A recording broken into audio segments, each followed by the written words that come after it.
What's up, guys?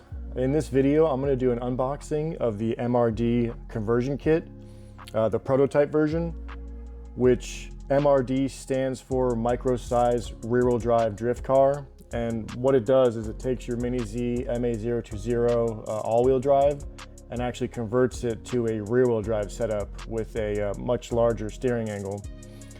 So I'm kind of excited about this project since I've always wanted my Mini-Z little drift car to be rear-wheel drive instead of all-wheel drive, but I never really tried to modify it to make that happen. So I'm glad to see that there's actually a conversion kit out now that can successfully turn an all-wheel drive into a rear-wheel drive for the Mini-Z, because I don't know if I would have been successful if I tried to do my own.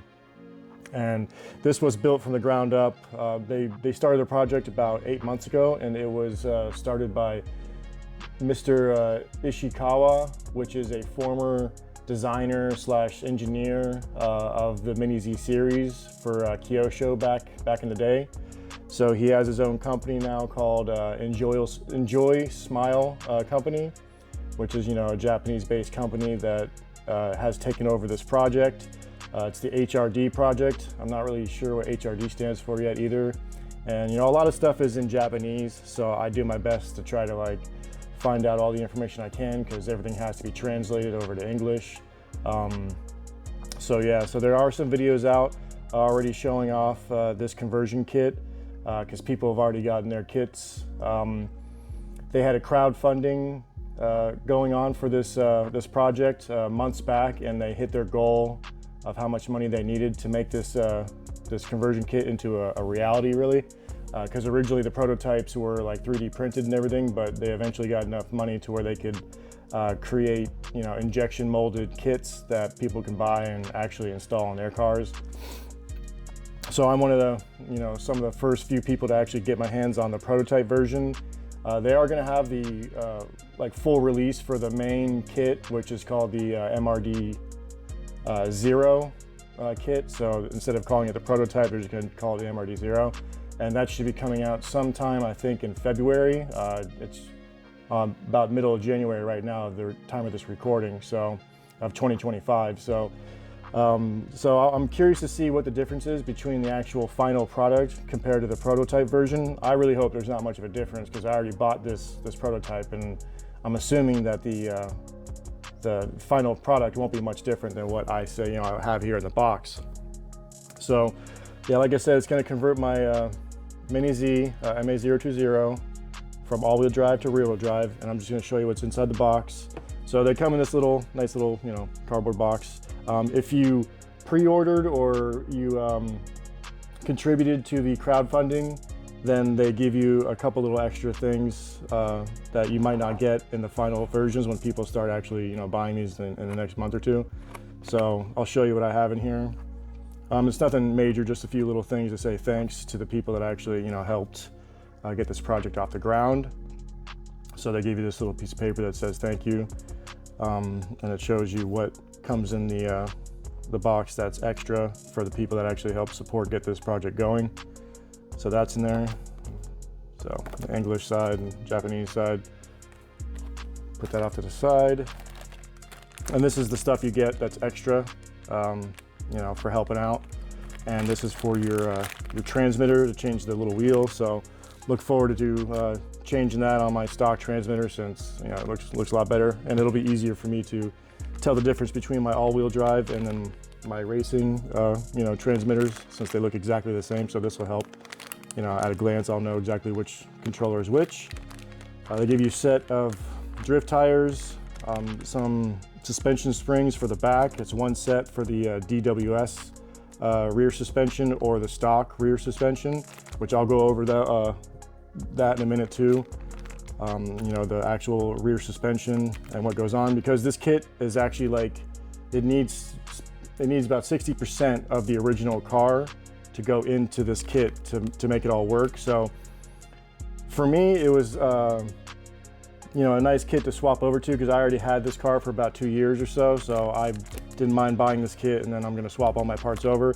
Some of you might not want to buy a Mini-Z fully made and then put this conversion kit in. You might be able to save some money if you just buy the parts needed to put into this kit to get it all going, but then again, I'm not sure how much money you will save. You probably would save some, but I'm not sure. You have to look on their website, because they do have a part on their website that tells you what parts are needed if you do want to go that route of just getting the pieces to throw into this kit to make basically a Mini-Z. So I'll go over that later on in some other videos once I get to that point. And they give you a little tool. I think it's a 0.9 millimeter little hex head here, which I'm assuming is needed for the parts in here. So I think that's everything that's in here. So springs, drift tires, this little transmitter wheel, and then the tool there. So that's everything you get in here for helping out with the crowdfunding or pre-ordering the car, or the kit, I should say. And then here's what's actually in the box. That's the meat and potatoes of everything. There's the chassis, and then all the parts. Everything's, you know, bagged and labeled, so when you actually do the assembly, you just follow the order of everything. So bag 1, 2, 3, 4, 5, all the way through, step by step, to complete the actual build. And then I'm going to make a video of the disassembly of the MA-020, take all the pieces out that I need to use to add to this kit, and then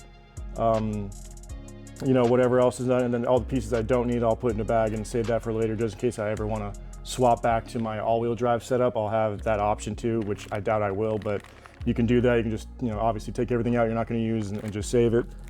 And so you can always put it back the way it was originally if you want to do that. But yeah, so this is all the pieces you need to put this thing together. And let's see, I'll just open this up real quick.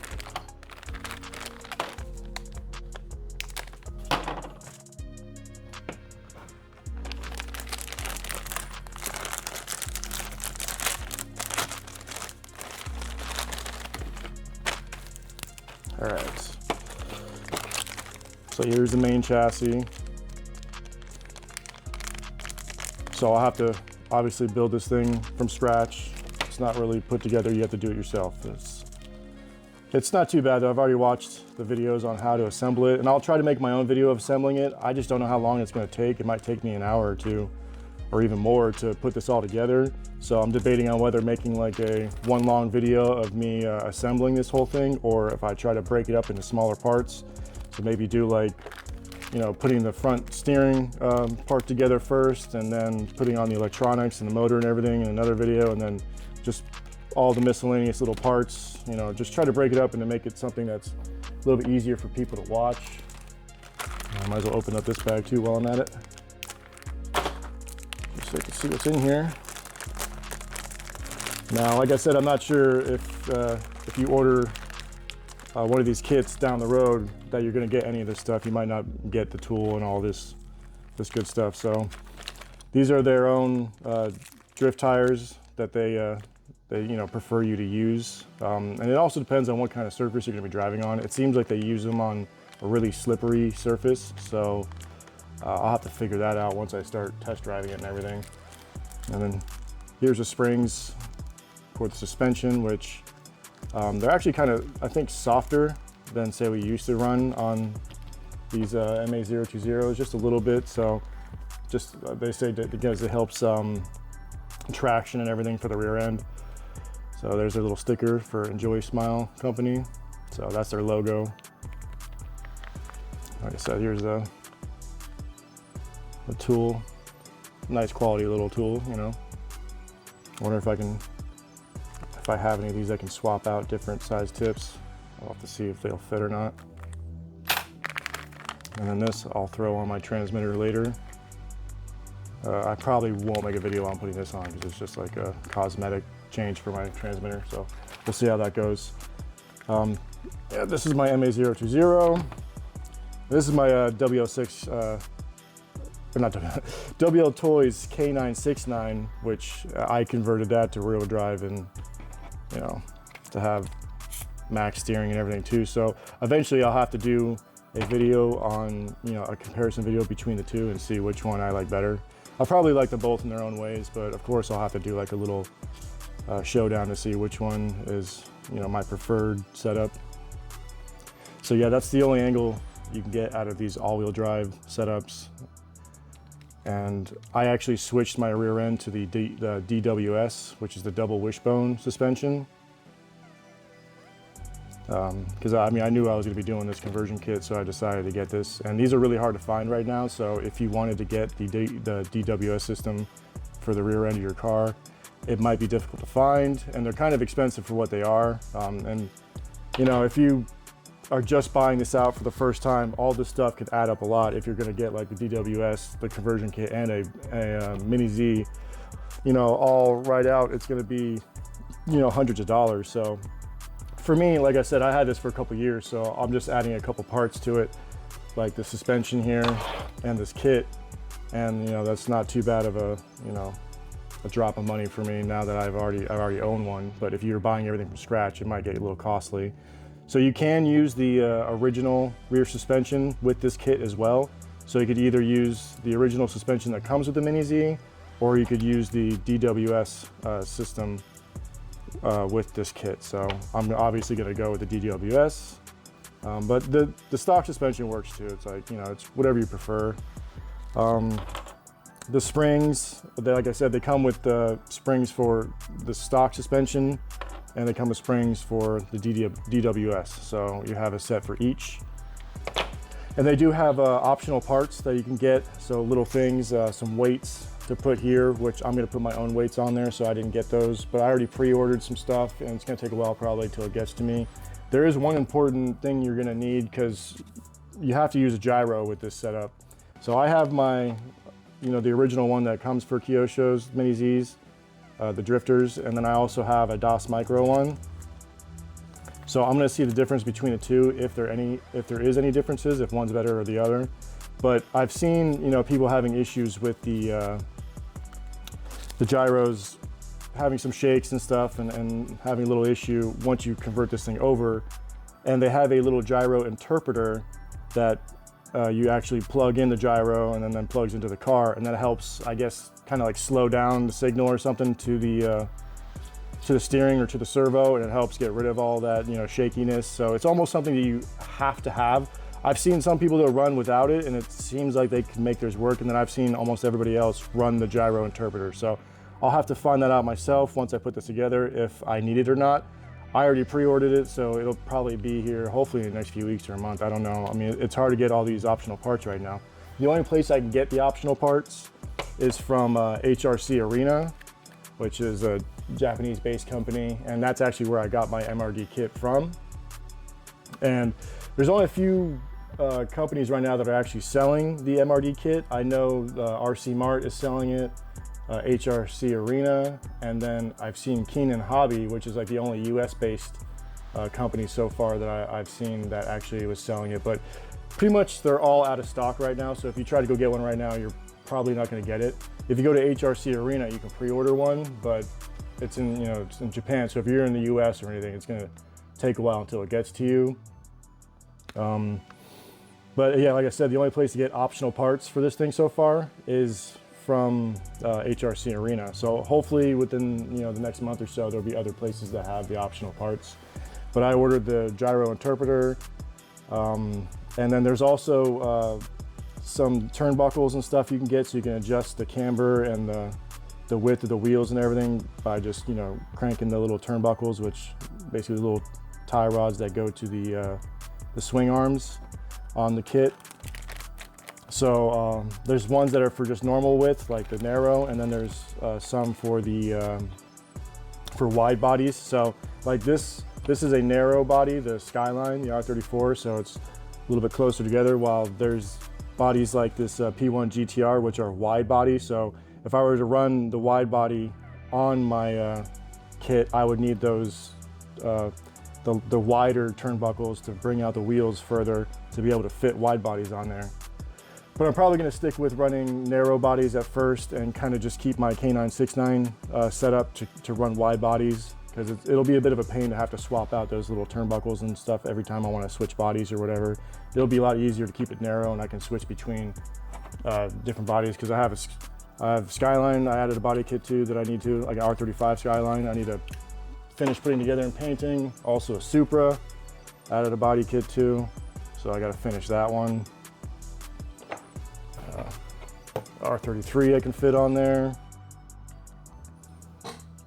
And then, let's see, yeah, and then I have another R34 with a really wide body kit.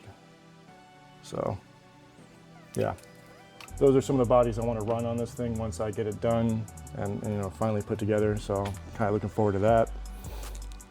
Other than that, I think that's everything for now. Like I said, I'll make a video on disassembling this and what parts you need out of here to throw into this thing. So I can put everything into the chassis and get this thing, you know, up and running. So just follow the order of the bags when you're putting it together.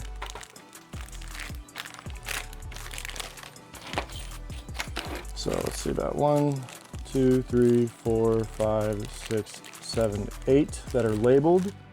Chassis is not labeled, which it doesn't need to be. And then there's one more bag of, I guess, of screws and the Allen key to, you know, use when you're putting it together. So that's pretty much everything that's in the conversion kit that you need to get this thing up and running.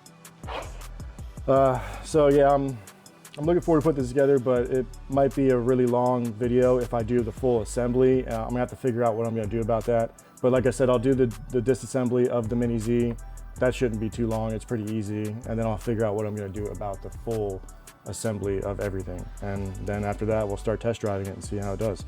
But I hope you guys learned something. If you have any comments or questions, just let me know down below, and I hope to see you guys in the next video.